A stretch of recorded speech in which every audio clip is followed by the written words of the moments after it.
Log 183. It's been, gosh, I don't even remember how many days it's been since we've crashed. Most, if not all, of my crew have been overcome by the local wildlife. No clue when rescue's coming.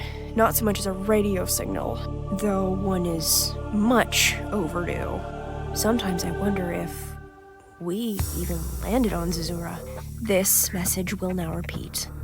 Hello everybody, Aqua here, and today we'll be doing somewhat of an analysis / theory making of Voices from Beyond, the series made by the official Subnautica channel to kind of leak information about Subnautica 2 before it's released. This is also my first long-form video, so welcome to the psychopathy, everybody. So sit back, relax, pray there isn't a crash fish behind you, and enjoy the video. So in this episode, we start off with the Mongolian family, this time only the mother and the daughter, just chilling, cooking something, having some fun, listening to the radio. But right off the bat, you can tell two kind of weird things.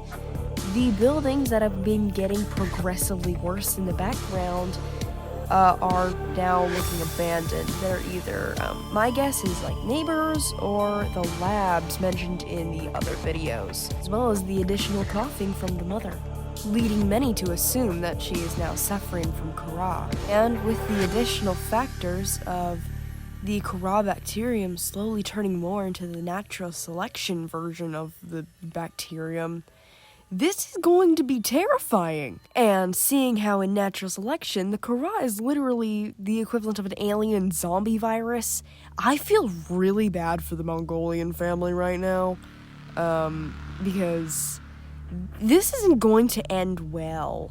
However, as the recording continues, the radio begins to play something about the cicada.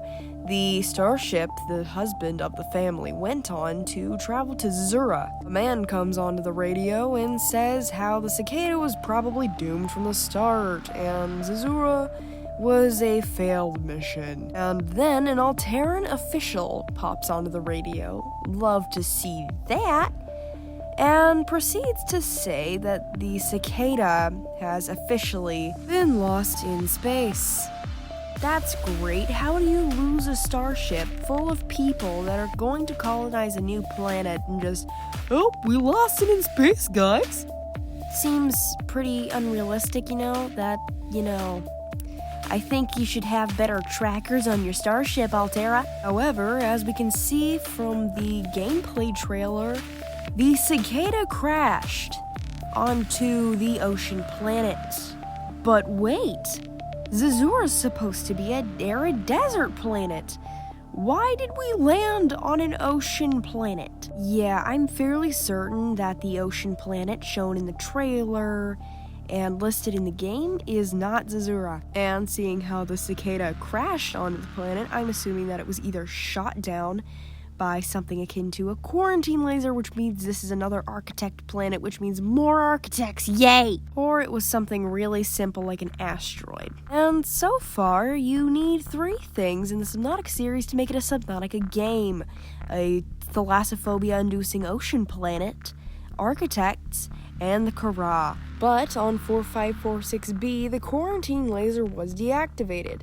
Well, if we go with the quarantine laser idea, this is either a entirely new planet, not 4546B and not Zazura, or somebody went ahead and reactivated the 4546B quarantine cannon. While the second option seems a lot less likely, there was a certain version of the Subnautica Below Zero story where somebody did manage to reactivate the quarantine technology of 4546B and hold everybody there for a ransom. This makes the second option a little bit less of a stretch. But seeing how Kara still has a pretty big story part to play, so what weird alien goo is going to cure the disease this game? Well, where there is Kara, Enzyme 42 is soon to follow, which means there's probably another Leviathan-class life form making Enzyme 42 on this planet, which would also kind of point to architects being there,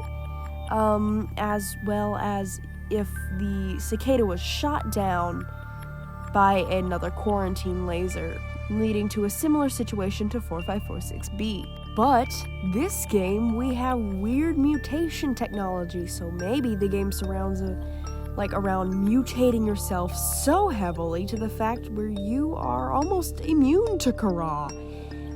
So instead of the Kara turning you into a weird mutant zombie thing, you turn yourself into a weird mutant zombie thing. Who knows, maybe there will be another, super intelligent Leviathan that's like, don't do that, that's a bad idea. And the player just goes ahead and is like, screw it, this is a great idea. And shortly after giving themselves 15 forms of cancer. Yeah, so anyways, those are my thoughts on the game. What are yours? What theories do y'all have? Comment them down below. Have a great day. Drink water, touch grass, and avoid the crash fish at all costs. Thanks for watching. Aqua out.